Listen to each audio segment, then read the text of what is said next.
저 노인네 때문에 우리 집이 얼마나 지저분해졌는지 알아? 며느리는 시어머니를 하녀처럼 부렸습니다.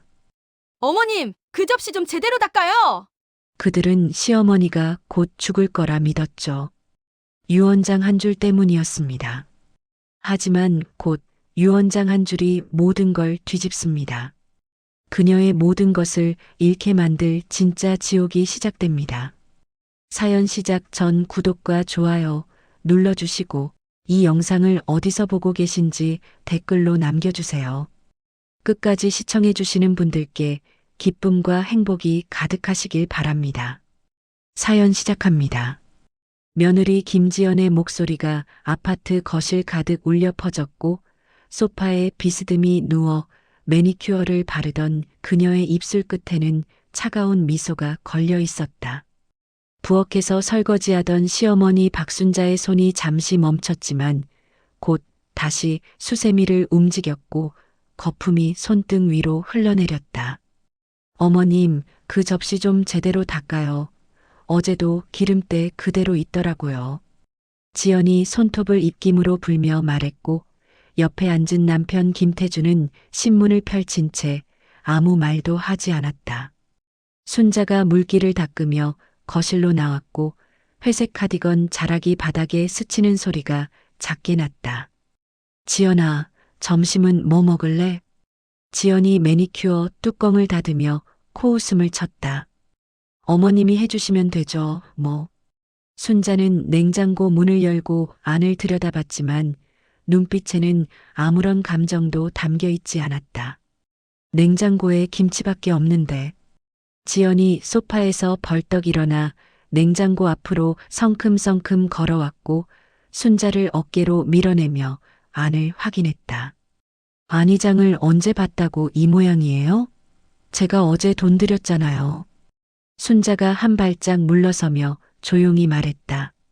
어제 비가 와서 못 갔어. 지연이 냉장고 문을 세게 닫으며 한숨을 내쉬었다. 비 온다고 장도 못 봐요? 우산이 뭐하러 있는데? 태준이 신문을 접으며 일어섰다. 여보, 내가 나가서 사올게. 지연이 돌아서며 손사래를 쳤다. 당신은 됐어. 어머님이 가셔야죠.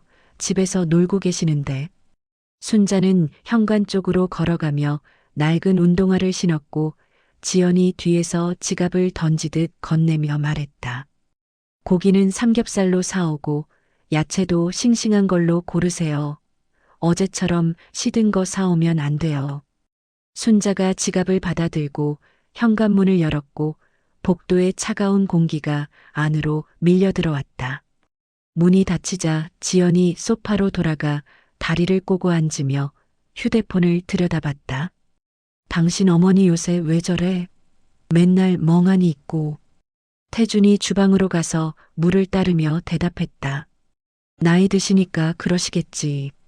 지연이 화면을 스크롤하며 픽 웃었다. 나이 들어서 저 모양이면 요양원 가셔야 하는 거 아니야? 태주는 물을 마시고 컵을 싱크대에 놓으며 아무 말도 하지 않았다. 당신은 맨날 어머니 편만 들고 나한테는 관심도 없고. 지연이 휴대폰을 탁자 위에 던지며 입술을 삐죽였다.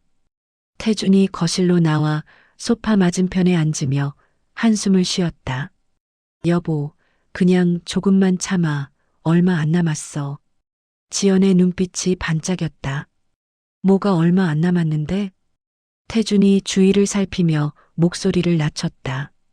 어머니 건강이 요새 안 좋으시잖아. 지연이 몸을 앞으로 기울이며 속삭였다. 그럼 유산은 우리가 받는 거지? 태준이 고개를 끄덕이며 입꼬리를 살짝 올렸다. 당연하지. 아들인 내가 받는 거야. 지연이 소파 등받이에 몸을 기대며 팔짱을 꼈다. 그럼 그때까지만 참을게. 근데 진짜 얼마 안 남은 거 맞죠? 태준이 시계를 보며 일어섰다. 응, 병원에서도 그렇게 말했어. 지연이 다시 휴대폰을 집어들고 화면을 켜며 흥얼거렸다. 빨리 그날이 왔으면 좋겠다. 1시간 뒤 현관문이 열리며 순자가 큰 비닐봉지 2개를 들고 들어왔고 숨을 헐떡이며 신발을 벗었다. 어머님, 왜 이렇게 늦게 오세요? 지연이 소파에서 일어나지도 않고 말했다. 순자가 봉지를 부엌 식탁 위에 올려놓으며 이마에 땀을 닦았다. 마트에 사람이 많아서. 지연이 부엌으로 걸어와 봉지 안을 뒤적이며 하나씩 꺼내기 시작했다. 고기는 삼겹살 맞죠? 아, 이게 뭐예요? 제가 목살 사오라고 했나요? 순자가 냉장고 문을 열며 조용히 말했다. 삼겹살이 없어서 목살 샀어. 지연이 고기팩을 식탁에 던지듯 내려놓으며 눈을 치켜떴다. 없으면 다른 마트 가면 되잖아요. 왜 맘대로 바꿔서 사와요? 순자는 대답 없이 야채를 꺼내 냉장고에 넣기 시작했다. 에휴, 말을 해도 못 알아듣네. 지연이 거실로 돌아가며 중얼거렸고 순자는 비닐봉지를 접어 서랍에 넣었다. 어머님, 점심 빨리 해주세요. 배고프잖아요. 순자가 앞치마를 두르고 칼을 꺼내 도마 위에 놓았다. 양파 껍질을 벗기는 소리가 부엌에 울렸고 지연은 소파에 누워 TV를 켰다. 예능 프로그램에서 웃음소리가 흘러나왔고 순자의 칼질은 멈추지 않았다. 어머님, 고기 굽는 냄새 거실까지 오면 안 돼요. 환기 좀 시켜요. 순자가 창문을 열자 차가운 바람이 들어왔고 커튼이 흔들렸다. 프라이팬에서 지글거리는 소리가 났고 순자는 고기를 뒤집으며 창밖을 바라봤다. 아파트 단지 놀이터에서 아이들이 뛰어놀고 있었고 젊은 엄마들이 벤치에 앉아 수다를 떨고 있었다. 순자의 눈가에 주름이 깊어졌고 입술이 미세하게 떨렸다. 어머님, 다 됐어요? 지연의 목소리에 순자가 고개를 돌렸고 고기를 접시에 담기 시작했다. 다 됐어. 지연이 식탁으로 걸어와 의자를 빼고 앉으며 젓가락을 집었다. 어머님은 안 드세요? 순자가 밥그릇을 들고 나와 지연 앞에 놓았다. 배 안 고파. 지연이 고기를 집어 먹으며 휴대폰을 확인했다. 그럼 설거지하고 청소 좀 하세요. 오늘 친구들 온다니까요. 순자는 대답 없이 부엌으로 들어가 싱크대에 쌓인 그릇들을 바라봤다. 물을 틀고 설거지를 시작했고 거품이 하얗게 피어올랐다. 어머님, 물 좀 갖다 주세요. 순자가 손을 닦고 물컵을 들고 나가 지연 옆에 놓았다. 지연은 고개도 돌리지 않았고 순자는 다시 부엌으로 돌아갔다. 설거지를 끝내고 행주로 손을 닦으며 거울에 비친 자신의 얼굴을 잠시 바라봤다. 백발이 성성한 머리카락과 깊게 패인 주름, 그리고 생기 없는 눈동자. 순자는 고개를 돌리고 걸레를 들고 거실로 나왔다. 바닥을 닦기 시작했고 지연은 소파에 앉아 TV를 보며 과자를 먹고 있었다. 어머님, 소파 밑에도 닦으세요. 거기 먼지 엄청 많아요. 순자가 허리를 숙이고 소파 밑을 닦았고 허리에서 뚝 소리가 났다. 아야. 지연이 고개를 돌리며 웃었다. 어머님, 괜찮으세요? 나이 들면 원래 그래요.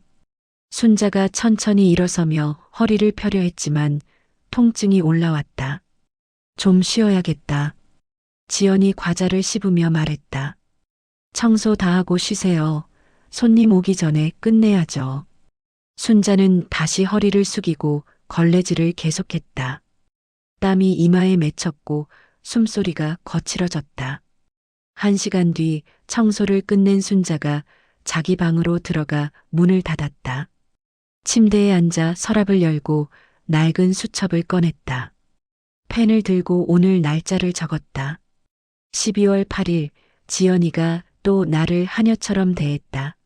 태준이는 아무 말도 하지 않았다. 그들은 내 유산만 기다리고 있다. 순자는 수첩을 덮고 서랍 깊숙이 넣은 뒤 침대에 누웠다. 천장을 바라보며 눈을 감았고 입가에 차가운 미소가 번졌다. 거실에서 지연의 웃음소리가 들렸고 초인종이 울렸다. 어머님, 손님 왔어요. 나가서 맞이해요. 순자는 눈을 뜨지 않았고 숨소리만 고요히 흘렀다. 순자가 방문을 열고 나오자 거실에는 이미 3명의 여자들이 소파에 앉아 키득거리고 있었고 명품 핸드백들이 탁자 위에 놓여 있었다. 어머, 언니 시어머니세요? 짙은 화장을 한 여자가 순자를 위아래로 훑어보며 물었고 옆에 앉은 여자들도 고개를 돌려 순자를 쳐다봤다. 지연이 소파에서 다리를 꼬며 웃었다. 응, 우리 시어머니야. 인사 안 하세요? 순자가 고개를 숙여 인사했지만 여자들은 고개만 까닥하고 다시 수다를 떨기 시작했다. 그나저나 언니 집 진짜 넓다. 평수가 어떻게 돼? 지연이 손톱을 보며 자랑스럽게 말했다. 한 40평 되는데 시어머니 재산이 좀 있으셔서. 순자는 부엌으로 들어가 찻잔을 꺼내기 시작했고 손이 미세하게 떨렸다. 어머, 그럼 시어머니 돈 많으시네. 부럽다. 여자들의 웃음소리가 거실에 울렸고 순자는 물을 끓이며 창밖을 바라봤다. 어머님, 손님들 차 좀 빨리 갖다 드려요. 지연의 목소리가 부엌까지 날카롭게 들려왔다. 순자가 찻잔에 차를 따르고 쟁반에 올려 거실로 나갔다. 여기 차. 순자가 쟁반을 탁자 위에 내려놓자 여자 하나가 찻잔을 집어들고 코를 찡그렸다. 이거 뭐예요? 커피 아니고. 지연이 한숨을 쉬며 손사래를 쳤다. 어머님이 요새 정신이 없으셔서 어머님 커피로 다시 갖다 주세요. 순자가 쟁반을 들고 다시 부엌으로 들어갔고 등 뒤에서 속삭이는 소리가 들렸다. 언니 시어머니 좀 이상하신 거 아니에요? 나이 드니까 그러시는 거지 뭐. 지연의 대답이 들렸고 여자들이 낄낄거리며 웃었다. 순자가 커피를 내려 다시 거실로 나가자 여자들은 휴대폰을 보며 쇼핑 앱을 확인하고 있었다. 어머, 이 가방 예쁘다. 언니도 이거 살 거야? 지연이 화면을 들여다보며 고개를 끄덕였다. 나도 찜해뒀어. 다음 달에 사려고. 순자가 커피잔을 하나씩 놓기 시작했고 한 여자가 찻잔을 밀어내며 말했다. 저 설탕 많이 넣어주세요. 순자가 부엌으로 가서 설탕을 들고 나왔고 여자의 컵에 설탕을 넣어주었다. 좀 더요. 순자가 설탕을 더 넣자 여자가 손을 저으며 웃었다. 에이, 너무 많이 넣으셨잖아요. 여자들이 다시 웃음을 터뜨렸고 순자는 설탕통을 들고 부엌으로 돌아갔다. 언니 시어머니 집안일은 잘하세요? 지연이 커피를 한 모금 마시며 고개를 저었다. 청소도 대충 하시고 요리도 맨날 똑같은 것만 하시고. 순자가 부엌 문틈으로 거실을 바라봤고 여자들이 고개를 끄덕이는 모습이 보였다. 그래도 시어머니 재산 있으시면 참아야죠 뭐. 지연이 픽 웃으며 목소리를 낮췄다. 그러게, 조금만 더 참으면 되니까. 순자의 손이 싱크대 가장자리를 꽉 쥐었고 손등의 핏줄이 붉어졌다. 어머님, 과일 좀 깎아주세요. 지연의 목소리가 날아왔고 순자는 냉장고에서 사과와 배를 꺼냈다. 칼을 들고 껍질을 벗기기 시작했고 칼날이 과일 표면을 따라 매끄럽게 미끄러졌다. 거실에서 여자들의 웃음소리가 계속 들렸고 순자의 얼굴에는 아무런 표정이 없었다. 언니는 나중에 시어머니 어떻게 할 거예요? 지연이 잠시 생각하더니 어깨를 으쓱했다. 요양원 보내야지. 집에 계시면 불편하시니까. 순자의 칼질이 잠시 멈췄고 사과 껍질이 도마 위에 떨어졌다. 그것도 그렇네. 요양원이 나을 수도 있겠다. 여자들이 고개를 끄덕이며 동의했고 순자는 과일을 접시에 담기 시작했다. 어머님, 빨리요. 손님들 기다리잖아요. 순자가 과일 접시를 들고 거실로 나가 탁자 위에 놓았다. 여자 하나가 사과 조각을 집어먹으며 얼굴을 찌푸렸다. 이거 너무 두껍게 썰으신 거 아니에요? 지연이 과일을 보더니 한숨을 쉬었다. 어머님, 좀 더 얇게 썰어주세요. 순자가 접시를 다시 들고 부엌으로 들어갔고 칼을 다시 집어들었다. 사과를 얇게 자르기 시작했고 칼날에 힘이 들어갔다. 언니 남편분은 뭐 하세요? 회사 다니는데 요새 승진할 것 같대. 와, 좋겠다. 우리 남편은 맨날 그 자리인데. 여자들의 대화가 계속됐고 순자는 과일을 다시 접시에 담아 나갔다. 이번엔 괜찮지? 지연이 과일을 보더니 고개를 끄덕였다. 이제야 좀 먹을 만하네. 순자가 부엌으로 돌아가려는데 한 여자가 손을 들었다. 저 물 좀 주세요. 목 말라요. 순자가 냉장고에서 생수를 꺼내 컵에 따라주자 여자가 한 모금 마시고는 컵을 내려놓으며 말했다. 얼음 좀 넣어주시면 안 돼요? 순자가 냉장고에서 얼음을 꺼내 컵에 넣어주자 여자가 다시 마시고는 고개를 저었다. 너무 차가운데. 지연이 손을 저으며 웃었다. 어머님, 그냥 가 계세요. 제가 할게요. 순자는 고개를 숙이고 자기 방으로 들어가 문을 닫았다. 침대에 앉아 창밖을 바라봤고 하늘은 잿빛으로 흐려져 있었다. 거실에서 여자들의 웃음소리가 벽을 타고 흘러들어왔다. 언니 진짜 고생 많다. 뭐 어쩌겠어. 시어머니 돈 때문에 참는 거지. 그래도 조금만 더 참으면 되잖아요. 맞아. 얼마 안 남았대. 순자가 서랍을 열고 수첩을 꺼냈다. 펜을 들고 새로운 문장을 적기 시작했다. 지연이가 친구들 앞에서 나를 모욕했다. 요양원에 보낼 거라고 말했다. 내 재산만 기다리고 있다. 모두 기록해두자. 순자는 수첩을 덮고 서랍에 넣은 뒤 침대에 누웠다. 눈을 감았지만 잠은 오지 않았고 거실의 소음만 계속 들렸다. 2시간 뒤 현관문이 닫히는 소리가 들렸고 여자들이 떠난 듯했다. 순자가 방문을 열고 나가자 거실은 난장판이었다. 과자 부스러기가 소파 위에 흩어져 있었고 컵과 접시들이 탁자 위에 어지럽게 놓여 있었다. 지연은 소파에 누워 휴대폰을 보고 있었고 순자를 보자 손가락으로 거실을 가리켰다. 어머님, 청소 좀 해주세요.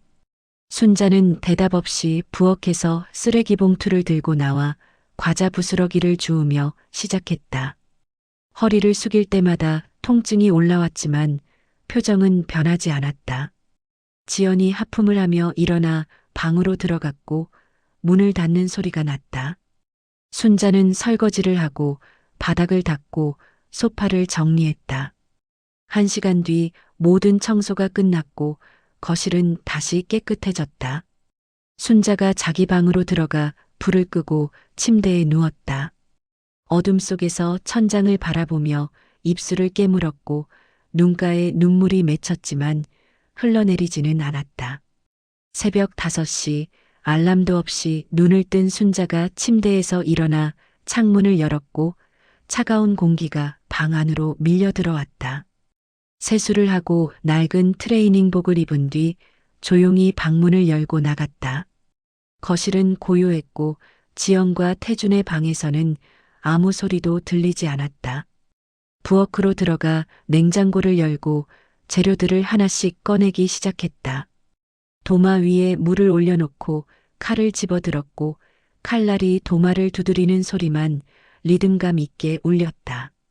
된장찌개를 끓이고 계란을 부치고 김치를 꺼내 작은 접시에 담았다. 밥솥 뚜껑을 열자 하얀 김이 피어올랐고 순자의 얼굴을 감쌌다. 식탁을 닦고 수저를 놓고 반찬들을 가지런히 배치했다. 시계를 보니 7시였고 순자는 거실 소파에 앉아 손을 가지런히 모으고 기다렸다. 8시가 되자 지연의 방문이 열렸고 부스스한 머리에 잠옷 차림으로 나온 그녀가 하품을 하며 식탁으로 걸어왔다. 순자를 보지도 않고 의자에 앉아 숟가락을 집어들었고 된장찌개 냄새를 맡더니 얼굴을 찌푸렸다. 어머님, 또 된장찌개예요? 맨날 똑같은 것만 끓이시네. 순자는 부엌에서 물컵을 들고 나와 지연 앞에 놓았다. 지연이 계란을 집어먹으며 휴대폰을 확인했고 화면을 스크롤하는 손가락이 바빠 보였다. 태준이 방에서 나와 넥타이를 매며 식탁에 앉았고 순자에게 고개를 끄덕였다. 잘 먹겠습니다. 지연이 밥을 한 숟가락 떠서 입에 넣더니 뱉어냈다. 밥이 왜 이렇게 질어요? 물을 얼마나 넣으신 거예요? 순자가 앞치마를 만지작거리며 조용히 서 있었지만 입은 열지 않았다. 태준이 밥을 먹으며 신문을 펼쳤고 지연은 한숨을 쉬며 숟가락을 내려놓았다. 에휴, 아침부터 기분 나쁘게. 어머님 요새 요리 실력이 왜 이래요? 순자가 식탁을 떠나 부엌으로 들어가자 지연이 태준에게 속삭였다. 당신 어머니 진짜 이상해. 병원 한번 모시고 가야 하는 거 아니야? 태준이 신문에서 눈을 떼지 않고 대답했다. 나중에 생각해보자. 지연이 의자를 밀고 일어나며 방으로 들어갔고 문을 닫는 소리가 크게 울렸다. 순자는 싱크대에 기대어 창밖을 바라봤고 아파트 건너편에서 출근하는 사람들이 바쁘게 걸어가는 모습이 보였다. 태준이 밥을 다 먹고 일어서며 현관으로 갔고 구두를 신으며 한 번도 순자를 돌아보지 않았다. 현관문이 닫히고 집안은 다시 조용해졌다. 순자가 설거지를 시작했고 물소리만 부엌에 가득 찼다. 접시를 닦고 냄비를 씻고 도마를 헹구는 동작이 기계처럼 반복됐다. 설거지를 끝내고 거실로 나와 소파를 정리하고 바닥을 쓸었다. 청소기를 돌리고 걸레질을 하고 창문을 닦았다. 시계를 보니 11시였고 순자는 소파에 앉아 잠시 숨을 고르며 눈을 감았다. 지연의 방문이 열리며 화장을 끝낸 그녀가 나왔고 명품 가방을 어깨에 메고 있었다. 어머님, 저 친구 만나러 나갈게요. 저녁은 알아서 드세요. 순자가 고개를 들어 지연을 바라봤지만 지연은 이미 현관으로 향하고 있었다. 카드 좀 주세요. 순자가 가방에서 지갑을 꺼내 카드를 빼서 건넸고 지연이 카드를 낚아채듯 받아들었다. 많이 쓸 거니까 한도 풀어두세요. 현관문이 닫히고 순자는 다시 혼자 남았다. 소파에 앉아 천장을 바라보며 긴 한숨을 내쉬었고 주먹을 쥐었다 폈다를 반복했다. 오후 2시 순자는 외출복으로 갈아입고 집을 나섰다. 엘리베이터를 타고 1층으로 내려가 아파트 단지를 빠져나와 버스 정류장으로 걸어갔다. 버스에 올라 창가 자리에 앉았고 거리의 풍경이 스쳐 지나갔다. 30분 뒤 병원 앞에서 내려 로비로 들어갔고 접수대로 향했다. 젊은 간호사가 물었다. 성함 말씀해 주세요. 박순자 진료 접수해 주세요. 젊은 간호사가 컴퓨터를 확인하고 번호표를 건넸다. 대기실 의자에 앉아 기다렸고 주변에는 기침 소리와 아이 우는 소리가 섞여 들렸다. 1시간 뒤 이름이 호명됐고 순자가 진료실 문을 열고 들어갔다. 흰 가운을 입은 의사가 모니터를 보며 고개를 끄덕였다. 검사 결과 나왔는데요. 다행히 큰 문제는 없으세요. 순자가 의자에 앉으며 조용히 물었다. 그럼 얼마나 더 살 수 있나요? 의사가 웃으며 차트를 넘겼다. 건강하게 관리하시면 10년은 더 사실 수 있어요. 순자의 입꼬리가 미세하게 올라갔고 눈빛에 묘한 빛이 스쳤다. 감사합니다. 진료실을 나와 복도를 걸으며 순자는 가방에서 휴대폰을 꺼내 어딘가에 전화를 걸었다. 여보세요, 김 변호사님? 저 박순자인데요. 다음 주에 사무실로 찾아가도 될까요? 네, 중요한 일이 있어서요. 전화를 끊고 휴대폰을 가방에 넣은 순자가 병원을 나와 버스 정류장으로 걸어갔다. 하늘은 맑았고 바람이 불어와 순자의 머리카락을 흔들었다. 집으로 돌아오니 해가 뉘엿뉘엿 지고 있었고 현관문을 열고 들어가니 거실에 불이 켜져 있었다. 지연이 소파에 앉아 쇼핑백을 뒤지고 있었고 새로 산 옷들이 소파 위에 펼쳐져 있었다. 어머님, 어디 갔다 오세요? 순자가 신발을 벗으며 대답했다. 병원. 지연이 옷을 들고 거울 앞에 대보며 물었다. 뭐 아프세요? 순자가 거실로 들어오며 가방을 의자에 놓았다. 검사 받으러. 지연의 손이 잠시 멈췄고 고개를 돌려 순자를 빤히 쳐다봤다. 결과는요? 순자가 부엌으로 걸어가며 조용히 말했다. 괜찮대. 지연의 얼굴에 실망한 기색이 스쳤고 입술을 깨물며 다시 옷을 정리하기 시작했다. 순자는 냉장고를 열고 저녁 재료를 꺼냈고 칼을 집어 도마 위에 놓았다. 감자를 깎고 당근을 썰고 양파를 다지는 소리가 부엌에 울렸다. 지연이 쇼핑백을 들고 방으로 들어가며 중얼거렸다. 쓸데없이 오래 사시네. 순자의 칼질이 잠시 멈췄고 칼을 쥔 손에 힘이 들어가 손등에 핏줄이 붉어졌다.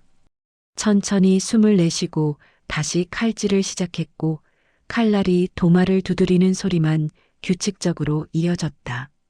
저녁 준비를 끝내고 식탁에 밥과 반찬을 차린 뒤 순자는 자기 방으로 들어갔다. 서랍을 열고 수첩을 꺼내 펜을 집어들었다. 병원 검사 결과 건강하다. 10년은 더 살 수 있다. 지연이는 내가 빨리 죽기를 바란다. 변호사와 약속 잡았다. 이제 시작이다. 수첩을 덮고 서랍 깊숙이 넣은 뒤 침대에 앉아 창밖을 바라봤다. 저녁 노을이 하늘을 붉게 물들이고 있었고 순자의 눈빛에는 전에 없던 결기가 서려 있었다. 일주일이 흘렀고 순자는 약속한 날 아침 일찍 집을 나섰다.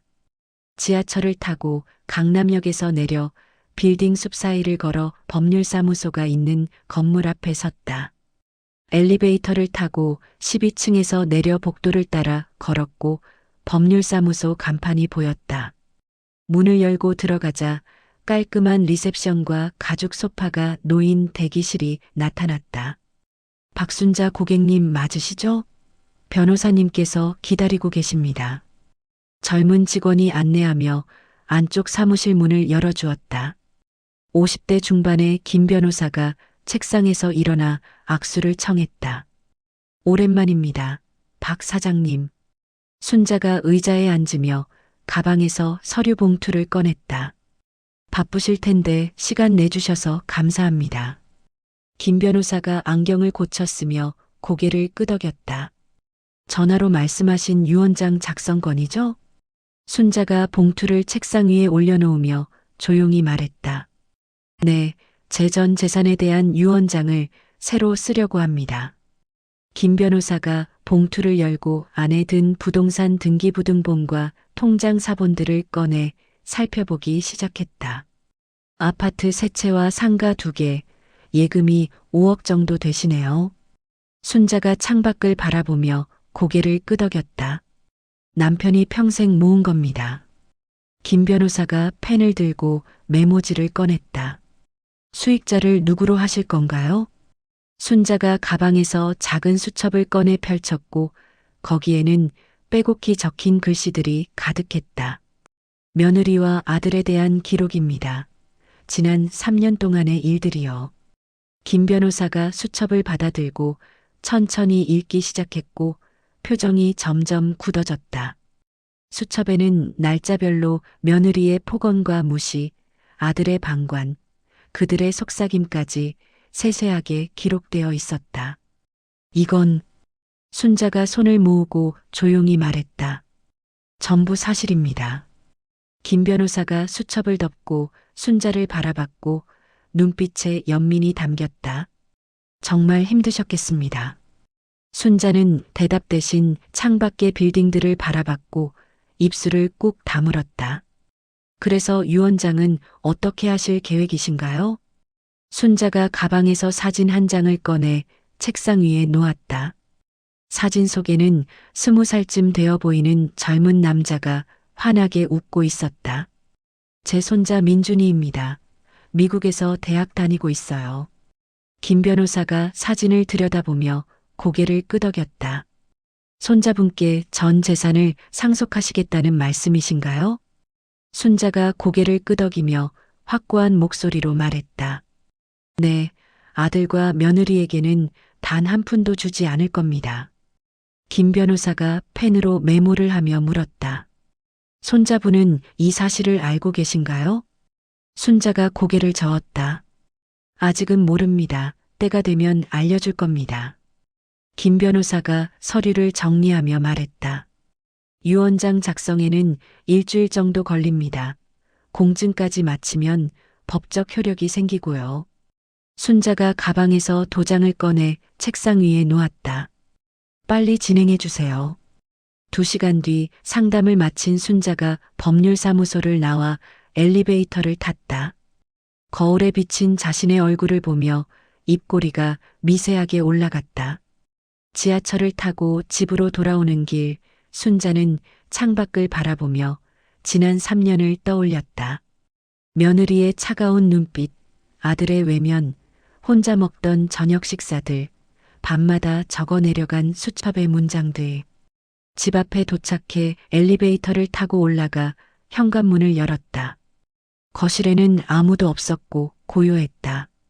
신발을 벗고 안으로 들어서는데 지연의 방에서 목소리가 들렸다. 응, 변호사가 뭐래? 유언장 작성하면 우리가 전부 받는 거 맞지? 순자의 발걸음이 멈췄고 지연의 방문 앞에 조용히 섰다. 그래, 빨리 진행하라고 해. 어머니 건강이 안 좋다고 하고. 전화 통화 소리가 계속 들렸고 순자는 숨을 죽이고 귀를 기울였다. 요양원은 제일 싼 데로 보내면 되지 뭐. 어차피 얼마 못 사실 것 같은데. 순자의 주먹이 저절로 쥐어졌고 손톱이 손바닥을 파고들었다. 알았어. 나도 최대한 잘해줄게. 어머니한테. 전화가 끊기는 소리가 들렸고 순자는 재빨리 부엌으로 걸어가 냉장고 문을 열었다. 지연의 방문이 열리며 그녀가 나왔고 부엌에 선 순자를 보며 놀란 표정을 지었다. 어머님, 언제 들어오셨어요? 순자가 냉장고에서 물을 꺼내며 대답했다. 방금. 지연이 안도한 듯 숨을 내쉬며 거실로 걸어가 소파에 앉았다. 어머님, 저녁은 뭐 해주실 거예요? 순자가 물을 마시며 지연을 바라봤고 눈빛에는 전에 없던 차가움이 서려 있었다. 고기 먹고 싶은데. 지연이 휴대폰을 보며 말했다. 순자는 대답 없이 냉장고에서 고기를 꺼내 도마 위에 올려놓았다. 칼을 집어들고 고기를 썰기 시작했고 칼날이 도마를 내리치는 소리가 부엌에 울렸다. 지연이 소파에서 다리를 꼬고 앉아 TV를 켰고 연예 뉴스가 흘러나왔다. 순자는 고기를 썰면서 창밖을 바라봤고 석양빛이 부엌 바닥을 붉게 물들였다. 조금만 더 참아, 조금만 더. 속으로 되뇌며 칼질을 계속했고 도마 위의 고기는 얇게 썰려 나갔다. 저녁 준비를 끝내고 식탁에 음식을 차린 뒤 순자가 지연을 불렀다. 밥 먹어. 지연이 일어나 식탁으로 왔고 의자에 앉으며 고기를 집어먹기 시작했다. 어머님은 안 드세요? 순자가 고개를 저으며 부엌으로 들어갔다. 배 안 고파. 지연이 혼자 밥을 먹으며 휴대폰을 들여다봤고 화면을 보며 미소를 지었다. 순자는 부엌에서 설거지를 하며 지연의 뒷모습을 바라봤다. 저 모습을 얼마나 더 봐야 할까? 곧 끝날 거야. 라고 속으로 되뇌이면서 물을 끄고 행주로 손을 닦은 뒤 자기 방으로 들어가 문을 닫았다. 서랍을 열고 수첩을 꺼내 오늘의 기록을 적기 시작했다. 유언장 작성 시작. 지연이가 변호사와 통화하며 내 재산 이야기를 했다. 요양원에 보낼 계획을 세우고 있다. 민준이에게 전부 주기로 최종 결정했다. 수첩을 덮고 서랍에 넣은 뒤 침대에 누워 천장을 바라봤다. 긴 싸움이 이제 막 시작됐고 순자의 눈은 어둠 속에서 빛났다. 한 달이 흘렀고 어느 토요일 오후 순자의 휴대폰이 울렸다. 할머니, 저 민준이에요. 순자의 얼굴에 처음으로 환한 미소가 번졌고 목소리가 부드러워졌다. 민준아, 잘 지내니? 전화 너머로 손자의 밝은 목소리가 들렸다.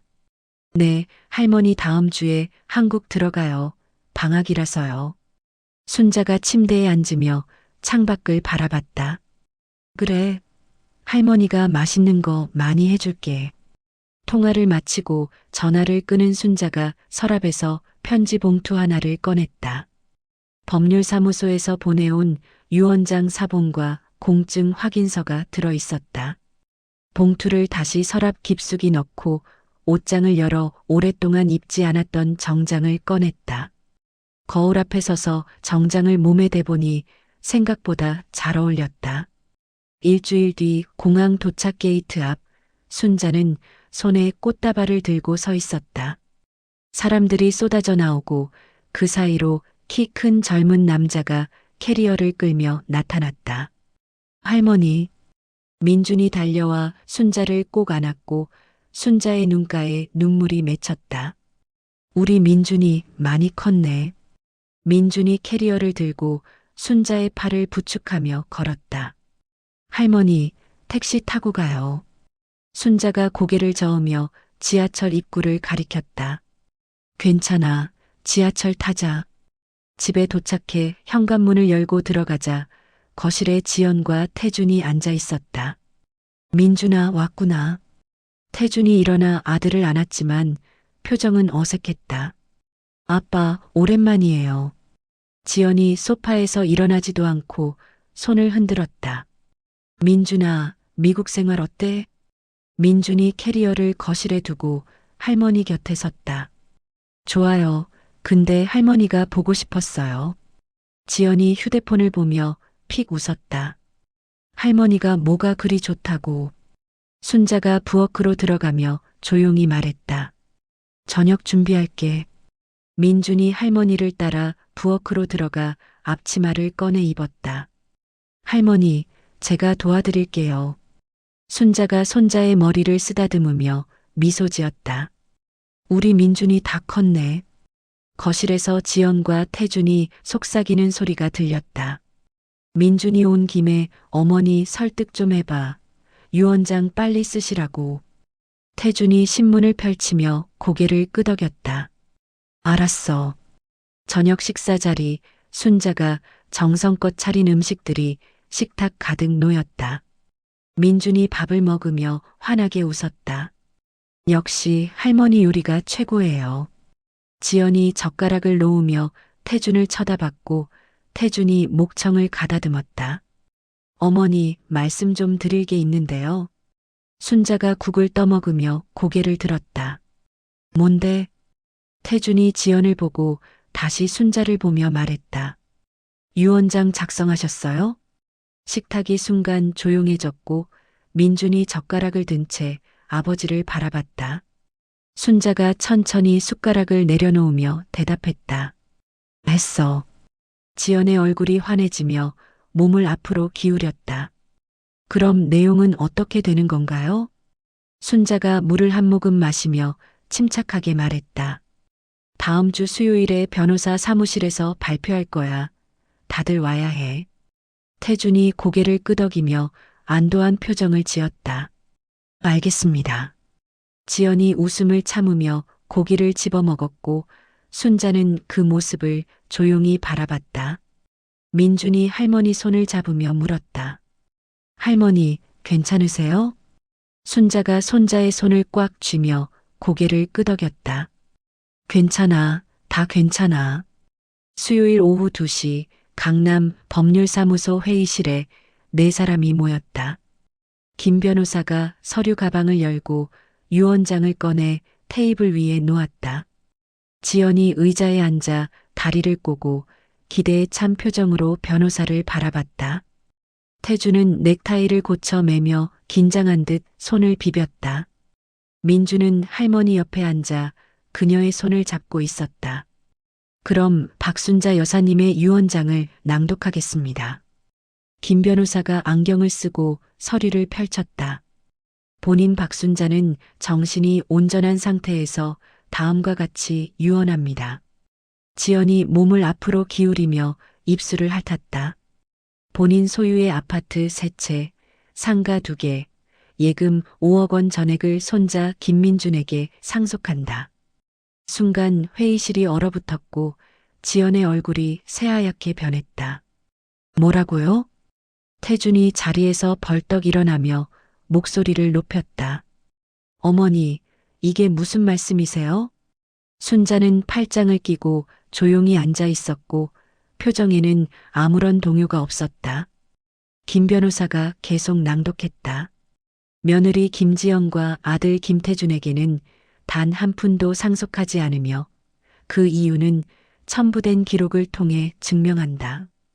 변호사가 두꺼운 파일을 꺼내 테이블 위에 놓았고 그 안에는 순자가 3년간 기록한 수첩 사본이 들어 있었다. 지연이 파일을 낚아채 펼쳐보기 시작했고 얼굴이 점점 일그러졌다. 이건 거짓말이에요. 순자가 차갑게 말했다. 전부 사실이야. 너가 나한테 한 짓들 다 기록해뒀어. 태준이 파일을 빼앗아 보더니 고개를 떨구었다. 지연이 의자를 박차고 일어나며 순자를 가리켰다. 제가 얼마나 어머님을 모셨는데요. 밥 해드리고 청소하고. 순자가 자리에서 일어나며 차갑게 웃었다. 밥은 내가 했고 청소도 내가 했어. 너는 나를 하녀처럼 부리기만 했지. 지연의 눈에서 눈물이 쏟아졌고 무릎을 꿇으며 순자의 옷자락을 잡았다. 어머님, 제발요. 다시 생각해 주세요. 제가 잘못했어요. 순자가 옷자락을 뿌리치며 한 걸음 물러섰다. 이미 늦었어. 공증까지 끝났어. 태준이 아버지의 사진이 든 액자를 보며 떨리는 목소리로 말했다. 어머니, 저는 아버지 아들이잖아요. 순자가 아들을 똑바로 바라보며 말했다. 네 아버지가 살아계셨다면 이런 며느리 당장 내쫓았을 거야. 그런데 넌 옆에서 보기만 했어. 민준이 할머니 곁으로 다가가 손을 잡았다. 할머니. 순자가 손자를 안으며 눈물을 닦아주었다. 민준아, 이 돈으로 민준이 꿈 펼쳐. 할머니는 그것만 바래. 지연이 바닥에 주저앉아 울부짖었고 태주는 벽에 기대 고개를 떨구었다. 김 변호사가 서류를 정리하며 조용히 말했다. 유언장은 법적 효력이 있으며 이의를 제기하셔도 번복되지 않습니다. 순자가 가방을 들고 회의실 문을 향해 걸어갔고 민준이 그 뒤를 따랐다. 어머님, 어머님. 지연의 목소리가 복도까지 울려 퍼졌지만 순자는 돌아보지 않았다. 엘리베이터 문이 닫히고 순자는 거울에 비친 자신의 얼굴을 바라보며 길게 숨을 내쉬었다. 민준이 할머니의 어깨를 안으며 말했다. 할머니, 힘드셨죠? 순자가 손자의 손을 꼭 쥐며 고개를 끄덕였고 눈가에 눈물이 맺혔다. 사흘 뒤 저녁 순자는 민준과 함께 작은 식당에서 저녁을 먹고 집으로 돌아왔다. 현관문을 열고 들어서는 순간 거실에 불이 꺼진 채 어둠만 가득했다. 스위치를 올리자 소파에 지연이 앉아 있었고 눈이 퉁퉁 부어 있었다. 어머님. 지연의 목소리는 쉬어 있었고 손에는 구겨진 휴지가 쥐어져 있었다. 민준이 할머니를 보호하듯 앞으로 나섰지만 순자가 손으로 제지했다. 민준아, 방에 들어가 있어. 민준이 망설이다가 할머니를 한 번 더 보고 자기 방으로 들어가며 문을 닫았다. 순자가 가방을 의자에 놓고 지연을 바라봤다. 할 말 있어? 지연이 소파에서 일어나 순자 앞에 무릎을 꿇으며 손을 모았다. 어머님, 제발 한 번만 용서해 주세요. 순자는 표정 없이 서 있었고 지연의 눈에서 눈물이 주르르 흘러내렸다. 제가 정말 잘못했어요. 어머님한테 그렇게 대한 것도, 뒤에서 그런 말한 것도 전부 잘못이에요. 순자가 부엌으로 걸어가 물을 따르며 조용히 말했다. 이제 와서 후회해도 소용없어. 지연이 바닥을 기며 부엌 문 앞까지 왔고 손을 뻗어 순자의 옷자락을 잡았다. 제가 미쳤었어요. 돈 때문에, 제 욕심 때문에 어머님을 그렇게 대했어요. 순자가 물을 한 모금 마시고 컵을 싱크대에 놓으며 지연을 내려다봤다. 3년이야, 3년 동안 너는 나를 하녀처럼 부렸어. 지연이 머리를 바닥에 조아리며 흐느꼈다. 죄송해요. 정말 죄송해요.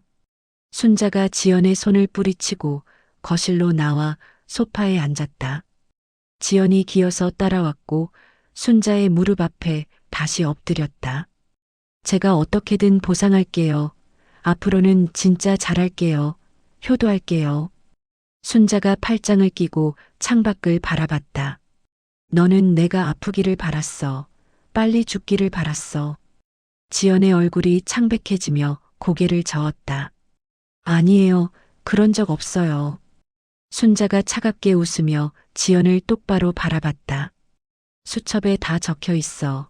네가 전화로 한 말들도, 친구들한테 한 말들도. 지연이 두 손으로 얼굴을 감싸며 울음을 터뜨렸다. 제가 잘못했어요. 다시는 그러지 않을게요. 순자가 자리에서 일어나 자기 방으로 걸어가려는데 지연이 발목을 붙잡았다. 어머님, 제발요. 저 어떡하라고요. 순자가 발을 빼내며 차갑게 말했다. 너 혼자 알아서 해. 방문을 열고 들어가려는데 현관문이 열리며 태준이 들어왔다. 넥타이가 풀어져 있었고 얼굴에는 피곤함이 가득했다. 어머니. 태준이 순자 앞에 서서 고개를 숙였다. 제가 잘못했습니다. 순자는 아들을 바라보며 한숨을 내쉬었다. 태준아, 네 아버지가 살아계셨다면 뭐라고 했을 것 같니? 태준이 입술을 깨물며 고개를 더 숙였다. 죄송합니다. 순자가 아들의 어깨에 손을 올리며 조용히 말했다. 너는 나를 지켜주지 않았어. 네 아내가 나를 어떻게 대하는지 보면서도 아무 말 없었어. 태준의 눈에서 눈물이 떨어졌고 목소리가 떨렸다. 제가 비겁했습니다.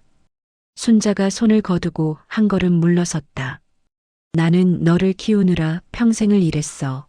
네 아버지가 돌아가시고도 너 대학 보내려고 밤낮으로 일했어. 태준이 무릎을 꿇으며 두 손을 모았다. 알고 있습니다, 어머니. 순자가 천장을 올려다보며 눈물을 참았다. 그런데 너는 나를 외면했어. 태준이 바닥에 이마를 대고 울기 시작했고 지연도 옆에서 함께 울었다. 순자는 두 사람을 내려다보며 긴 침묵을 지켰다. 시계 초침 소리만 거실에 울렸고 밖에서는 바람이 창문을 두드렸다. 일어나. 순자의 목소리는 낮고 차분했다. 두 사람이 고개를 들고 순자를 바라봤다. 너희는 내 재산을 탐했고 나는 그것을 알았어. 그래서 이렇게 된 거야. 태준이 떨리는 목소리로 물었다. 어머니, 정말 방법이 없습니까? 순자가 고개를 저으며 방으로 걸어갔다. 이미 끝났어. 문을 닫기 전에 한 번 더 두 사람을 돌아보았다. 다음 주까지 집을 비워줘. 방문이 닫히는 소리가 거실에 울렸고 지연과 태준은 바닥에 주저앉아 그대로 굳어 있었다. 순자는 방 안에서 침대에 앉아 창밖을 바라봤다. 달빛이 방 안으로 들어왔고 순자의 얼굴을 은은하게 비췄다. 서랍을 열고 수첩을 꺼내 마지막 페이지를 펼쳤다. 펜을 들고 한 줄을 적기 시작했다. 오늘 지연이와 태준이가 용서를 빌었다. 하지만 너무 늦었다. 나는 이제 자유롭다. 수첩을 덮고 서랍에 넣은 뒤 불을 껐다. 어둠 속에서 순자는 눈을 감았고 입가에는 평온한 미소가 번졌다. 거실에서는 여전히 지연의 흐느끼는 소리가 들렸지만 점점 작아졌다. 순자의 숨소리는 고르고 깊었고 밖에서는 밤비가 내리기 시작했다. 빗소리가 창문을 두드렸고 순자는 깊은 잠속으로 빠져들었다. 일주일이 흘렀고 이사 트럭이 아파트 앞에 섰다. 지영과 태주는 짐을 나르며 한마디도 하지 않았고 얼굴에는 생기가 없었다. 순자는 거실 창가에 서서 그 모습을 지켜봤고 민준이 할머니 옆에 다가왔다. 할머니, 괜찮으세요?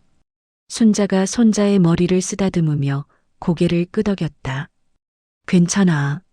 지연이 마지막 짐을 들고 현관으로 나가다가 순자를 돌아봤다. 눈이 마주쳤지만 지연은 아무 말도 하지 못하고 고개를 숙인 채 문을 나섰다. 태준이 열쇠를 탁자 위에 놓으며 순자에게 다가왔다. 어머니. 순자는 창밖을 바라보며 대답하지 않았다. 태준이 한참을 서 있다가 입을 열었다. 어머니, 제가 정말 잘못했습니다. 순자가 천천히 고개를 돌려 아들을 바라봤다. 잘 살아. 태준의 눈에서 눈물이 흘러내렸고 입술이 떨렸다. 어머니. 순자가 손을 들어 제지하며 말했다. 이제 가. 태준이 한 걸음 다가서려 했지만 순자는 몸을 돌려 방으로 걸어갔다. 문이 닫히는 소리가 들렸고 태준은 그 자리에 한참을 서 있었다. 민준이 아버지를 바라봤지만 아무 말도 하지 않았다. 태준이 현관으로 향하며 마지막으로 집안을 둘러봤다. 추억이 담긴 거실, 가족 사진이 걸렸던 벽, 아버지가 앉았던 소파. 현관문이 닫혔고 집안은 고요해졌다. 순자는 방 안에서 침대에 앉아 창밖을 바라봤다. 하늘은 맑게 개어 있었고 햇살이 방 안으로 쏟아져 들어왔다. 민준이 조심스럽게 문을 두드렸다. 할머니, 들어가도 돼요? 순자가 문을 열어주자 민준이 들어와 할머니 옆에 앉았다. 할머니, 속상하시죠? 순자가 손자의 손을 잡으며 미소 지었다. 아니야, 이제 마음이 편해. 민준이 할머니를 꼭 안았고 순자는 손자의 등을 토닥였다. 민준아, 할머니가 너한테 물려준 건 돈만이 아니야. 민준이 고개를 들어 할머니를 바라봤다. 사람을 어떻게 대해야 하는지, 진심이 무엇인지 기억해. 민준이 고개를 끄덕이며 눈물을 닦았다. 네, 할머니. 순자가 서랍을 열고 낡은 수첩을 꺼냈다. 이건 너한테 줄게. 민준이 수첩을 받아들고 펼쳐보니 빼곡히 적힌 글씨들이 보였다. 할머니. 순자가 창밖을 바라보며 말했다. 언젠가 너가 힘들 때 그걸 보면 할머니 생각날 거야. 민준이 수첩을 가슴에 안으며 고개를 끄덕였다. 평생 간직할게요. 순자가 일어나 옷장을 열고 정장을 꺼냈다. 민준아, 할머니랑 나가자. 어디 가세요? 순자가 정장을 입으며 거울을 봤다. 너 할아버지 산소에. 1시간 뒤 두 사람은 묘지에 도착했다. 산비탈에 자리한 남편의 묘 앞에 순자가 섰다. 묘비에는 고인 김영수라고 새겨져 있었고 주변에는 잡초가 자라 있었다. 순자가 무릎을 꿇고 잡초를 뽑기 시작했고 민준도 옆에서 함께했다. 묘를 깨끗이 정리하고 준비해온 음식을 차렸다.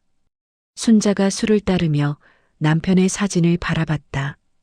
여보, 오랜만이에요. 바람이 불어와 나뭇잎들이 흔들렸다. 제가 했어요. 당신이 살아계셨다면 하셨을 일을요. 순자의 눈에서 눈물이 흘러내렸고 목소리가 떨렸다.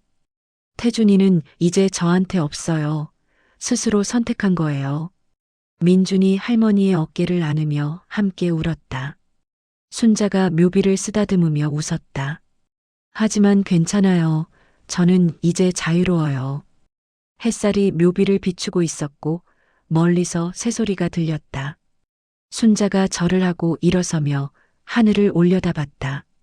구름 한 점 없는 파란 하늘이 펼쳐져 있었다. 민준아, 이제 가자. 두 사람이 산을 내려가며 순자는 뒤돌아보지 않았다. 저녁 무렵 집으로 돌아온 순자가 거실 소파에 앉아 TV를 켰다. 뉴스에서 앵커가 무언가를 말하고 있었지만 귀에 들어오지 않았다. 민준이 부엌에서 라면을 끓이고 있었고 냄새가 거실까지 퍼졌다. 할머니, 라면 드실래요? 순자가 고개를 끄덕이며 웃었다. 그래, 우리 민준이가 끓여주는 거 먹어야지. 두 사람이 식탁에 앉아 라면을 먹었고 창밖으로 노을이 지고 있었다. 맛있다. 순자가 국물을 마시며 말했고 민준이 환하게 웃었다. 제가 더 맛있는 것도 해드릴게요. 순자가 손자의 머리를 쓰다듬으며 고개를 끄덕였다. 우리 민준이 다 컸네. 밥을 다 먹고 설거지를 끝낸 뒤 순자는 베란다로 나가 난간에 기댔다. 도시의 불빛들이 하나둘 켜지고 있었고 하늘에는 별이 보이기 시작했다. 민준이 옆으로 다가와 할머니와 함께 야경을 바라봤다. 할머니, 후회 안 하세요? 순자가 고개를 저으며 밤하늘을 올려다봤다. 전혀. 바람이 불어와 두 사람의 머리카락을 흔들었다. 사람은 자기가 한 대로 돌려받는 법이야. 민준이 할머니의 손을 잡으며 고개를 끄덕였다. 두 사람은 오랫동안 그 자리에 서서 밤하늘을 바라봤고 도시의 소음은 점점 잦아들었다. 석 달이 흘렀다. 이른 아침 햇살이 거실 창으로 스며들고 커튼이 부드럽게 흔들렸다. 순자가 부엌에서 커피를 내리고 있었고 원두 향이 집 안가득 퍼졌다. 식탁 위에는 빵과 버터, 딸기잼이 놓여 있었고 작은 꽃병에는 들국화 한 송이가 꽂혀 있었다. 민준이 방에서 나와 하품을 하며 식탁에 앉았다. 할머니, 아침부터 커피 냄새 좋다. 순자가 커피잔 2개를 들고 나와 하나를 민준 앞에 놓았다. 오늘 학교 가는 날이지? 민준이 고개를 끄덕이며 빵에 잼을 발랐다. 네, 오늘부터 새 학기예요. 순자가 커피를 한 모금 마시며 창밖을 바라봤다. 아파트 단지 놀이터에서 아이들이 뛰어놀고 있었고 엄마들이 벤치에 앉아 이야기를 나누고 있었다. 할머니, 오늘 뭐 하실 거예요? 순자가 미소 지으며 대답했다. 친구들 만나러 갈 거야. 민준이 커피를 마시며 놀란 표정을 지었다. 친구들이요? 순자가 고개를 끄덕이며 웃었다. 할머니도 친구 있어. 아침을 마친 뒤 민준이 가방을 메고 현관으로 갔다. 할머니, 다녀올게요. 순자가 손자의 옷깃을 고쳐주며 볼에 뽀뽀했다. 조심히 다녀와. 현관문이 닫히고 순자는 혼자 남았다. 설거지를 하고 거실을 정리한 뒤 옷장을 열고 연보라색 블라우스를 꺼냈다. 거울 앞에 서서 옷을 갈아입고 머리를 빗었다. 화장대 서랍을 열고 립스틱을 발라 입술에 생기를 더했다. 가방을 들고 현관을 나서며 엘리베이터를 탔다. 1층 로비에서 내려 아파트 정문을 빠져나가자 햇살이 얼굴을 비췄다. 버스 정류장까지 걸어가며 길가에 핀 꽃들을 보았고 봄바람이 불어왔다.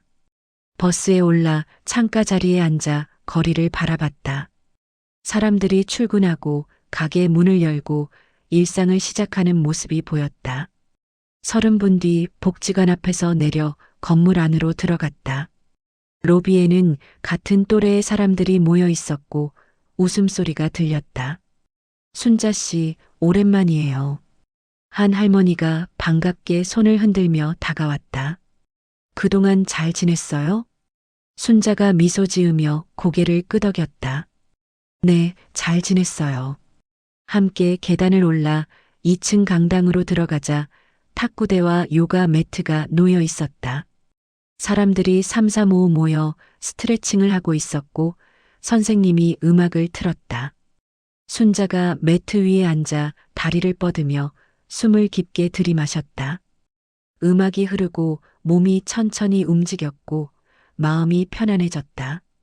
1시간 뒤 요가를 마치고 사람들이 휴게실로 모였다. 차를 마시며 서로의 안부를 물었고 웃음꽃이 피었다. 순자 씨, 요새 표정이 좋아 보여요. 한 할아버지가 말했고 순자가 고개를 끄덕였다. 마음이 편해져서요. 점심시간이 되자 복지관 식당에서 함께 밥을 먹었다. 된장찌개와 제육볶음, 나물 반찬들이 놓였고 사람들이 수저를 들었다. 맛있네요. 순자가 밥을 먹으며 미소 지었다. 밥을 다 먹고 복지관을 나와 근처 공원으로 걸어갔다. 벤치에 앉아 연못을 바라보니 오리 가족이 물 위를 유유히 헤엄치고 있었다. 아이들이 뛰어놀고 커플이 손을 잡고 걸었고 개를 산책시키는 사람이 지나갔다. 순자가 가방에서 책 한 권을 꺼내 펼쳤다.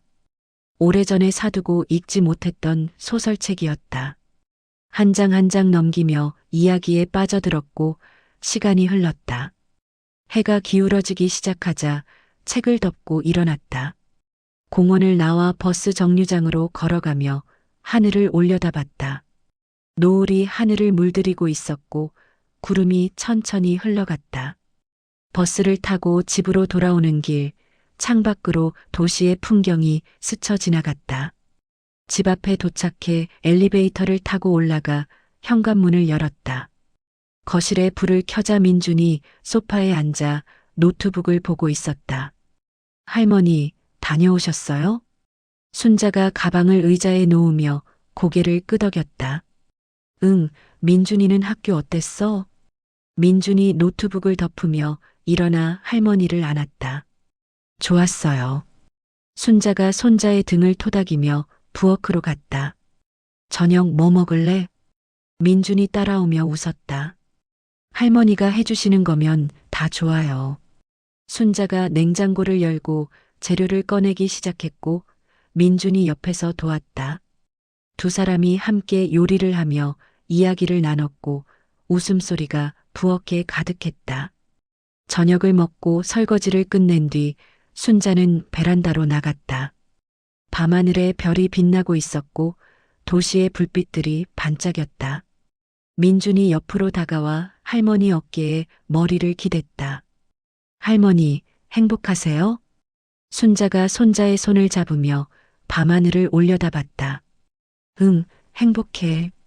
바람이 불어왔고 두 사람의 옷자락이 흔들렸다. 순자의 얼굴에는 평온한 미소가 걸려 있었고 눈빛은 고요했다. 별빛이 두 사람을 비추고 있었고 세상은 조용했다. 순자가 눈을 감고 깊게 숨을 들이마셨다. 바람에 실려온 꽃향기가 코끝을 스쳤고 가슴이 따뜻해졌다. 민준이 할머니의 손을 꼭 쥐었고 순자는 그 손을 놓지 않았다. 밤은 깊어갔고 별은 계속 빛났다. 두 사람은 오랫동안 그 자리에 서서 밤하늘을 바라봤다. 아무 말도 하지 않았지만 마음은 통하고 있었다. 순자의 입가에 미소가 번졌고 눈가에는 잔잔한 행복이 어렸다. 이제 그녀는 자유로웠다. 오늘의 이야기를 통해 우리는 다시 한번 깨닫게 됩니다. 겉으로 드러나는 말과 행동만으로 사람을 판단할 수 없다는 것, 그리고 조용하지만 단단한 마음이 얼마나 큰 힘을 발휘할 수 있는지 말입니다. 끝까지 시청해 주셔서 감사합니다. 오늘의 이야기가 마음에 닿았다면 구독과 좋아요 부탁드립니다. 다음 영상도 인생극장에서 또 만나요. 감사합니다.